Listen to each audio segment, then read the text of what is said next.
Hi, everybody. It's nice to meet you. I'm Elizabeth Rose. You can call me Liz or Miss Rose, whichever one you like. I'm really excited to be able to talk to you guys about writing and being an author and about story making and storytelling. I really wish that I could be there with you. As you're watching this video, I am probably changing a diaper though. I work as a nanny. One of the downfalls of following your dreams is that you do have to keep a day job for quite a while. And so that's why I am here and not there. So a little bit about me and stuff that goes into my story writing. I have lived in Colorado my entire life. I was born here in Highlands Ranch. I grew up here in Highlands Ranch with my five brothers and sisters. I have three brothers, two sisters. And my mom and my dad, a big, huge Irish Catholic family. I went to school in Denver up at Regis University. If any of you knew Miss Baca, she was my roommate. Um, and we went to school together, so that was fun. I have been writing since I was in high school. Well, technically, I've been writing since I was in elementary school. It was not something that I ever thought I would do. I actually started writing because I didn't like it. My English teacher in elementary school wanted us to write stories, and I wanted nothing to do with it. And a little girl came up to me and she said, it's okay if you don't want to do it because you can't. And if there's one thing that I don't like being told, it's that I can't do something. So from that day on, I started writing and I have never stopped. I was first published in my high school literary magazine, The Farsighted, at Mountain Vista High School. I had four poems published, and the next year I had my first short story published. Those are all published under my real name. Elizabeth Rose is an alias. It's my middle name and saint's name. My first story that was published is the one that you are going to be reading for this unit. Wanakufa, which was published by eLectio Publishing. To date, I have published four short stories and two novels. The short stories are mostly autobiographical. They're fictional, autobiographical, memoir type writing. So that's a little bit about me. Now for a little bit about Wanakufa. Wanakufa I wrote as an assignment for a creative writing class my junior year of college with the wonderful Dr. Swanson. Um, and I had no ideas for what we were going to write for a short story, and I needed to have something feedbacked that week. And the only thing that I could think of was the one moment that I have written about so many times in poetry, but had never actually written in story form, and that would be the summer that I graduated from high school in 2010, the summer of 2010. I went on a mission trip to Kakamega, Kenya, to build a well and to build houses and to visit schools in the area. And it was going to be this great missionary experience. And then I got typhoid. I didn't get the shot because it wasn't required, and I ended up shaving my legs in the shower, and it got directly into my bloodstream via a couple nicks that I had on my shin. And it took them a while to diagnose what I had because they assumed that I had gotten the vaccine for typhoid, and so didn't even bother to think that it might be typhoid. And so I had the last rites performed over me. I had to call my parents. Actually, only my mother and my little sister were available at the time, and I had to call them and tell them goodbye because I honestly thought I was going to die. Um, and years later, I still really don't know if I was in any actual danger of dying. You know, I probably was perfectly fine. We had a nurse on staff, and they were going to figure out what I had sooner or later. But to a 17, almost 18-year-old me, I was convinced that I was going to die. And a lot of the poetry that I wrote about this moment is very obsessed with thinking that these were the last things I was ever going to say. Um, so I use that as an inspiration for Wanakufa. It is written in third person, and I gave the name of the main character, my little sister. So you can try to analyze why that might be. Why I would put my little sister in my shoes instead of putting myself there. Um, but a lot of what happens in the story is true. I fictionalized it slightly. The time has been shortened, so everything happens in the space of a day, a couple days, instead of over several weeks, like it happened in real life, happening over several weeks.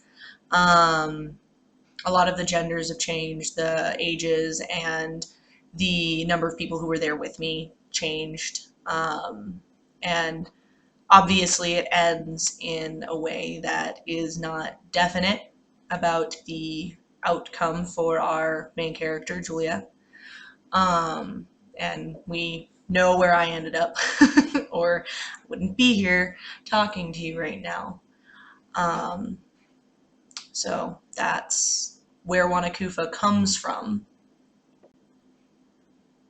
So Mr. Locks tells me that you guys are going to be reading Wanakufa in conjunction with learning about elements of story and author inference, which is awesome. That's super fun. So I thought I'd take a little time to tell you about those things in Wanakufa. Like I kind of hinted at earlier, this was a very hard story for me to write, and it took me several years to write it. It has now been 4 or 5 years since my trip to Kenya. It's been a while. Um, and the reason why this was so hard for me to write was the fact that typhoid stays in your blood for a long time, sometimes forever. It's not contagious, so if you do see me, don't be afraid of me. But for the 2 weeks when I came home and I was fine, I had medicine in me. I'm obviously alive and I made it and I'm not dead. But for the 3 weeks, especially after I got home, I was still very sick and I kept having fever dreams. And in these fever dreams, I get very sick. So much so that I get laid up on the couch, can't move, can't do anything, which stinks. I'm a very productive person. Um, I hate nothing more than having to be stuck doing nothing.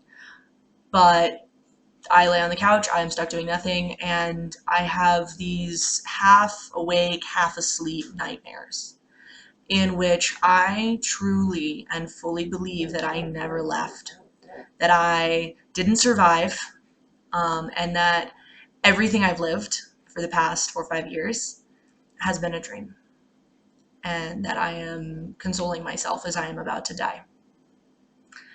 And I still have them.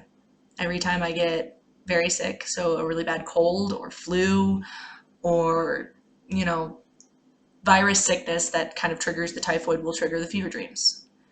And it doesn't matter who's with me. It doesn't matter if my mom's standing next to me or if my friends are standing next to me. I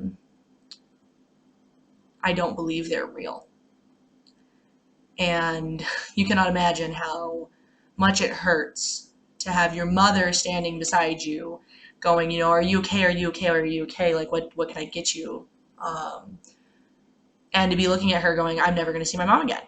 You know, and truly believing that you were never going to see your mother again while she's standing right next to you. It's a very hard, very difficult feeling to get through. So in Wanakufa, one of the biggest conflicts is between Julia, the main character, and her fears of death and her fears of being alone. Very much a story of heroine versus herself and versus death and versus fear. There's a lot of things that will symbolize fear in this story. And I'll let you talk to each other about what you think these things are and what they really mean. But one of the major things that symbolizes a lot of what Julia's going through is her fear of her eyes turning yellow, and how that goes into her denial of death and her assumption that because she's young, nothing bad can happen to her, and denying that she can't see her mom. And also, this is why Wanakufa is written the way it's written, why it switches back and forth in those different things, is I wanted to create a story in which the reader would understand just a little bit of what it would feel like to be me during those fever dreams, and to not know whether or not you actually came home or not. So a lot of the inferences, the things that are not said fully or completely, little hints that she drops about who she was dating, and whether or not that was an acceptable thing back home for her to be dating this certain person, how she feels about the other people she's on the trip with, how she feels about the villagers. um, a lot of these things aren't said because Julia is very absorbed in the fact that she thinks she's going to die.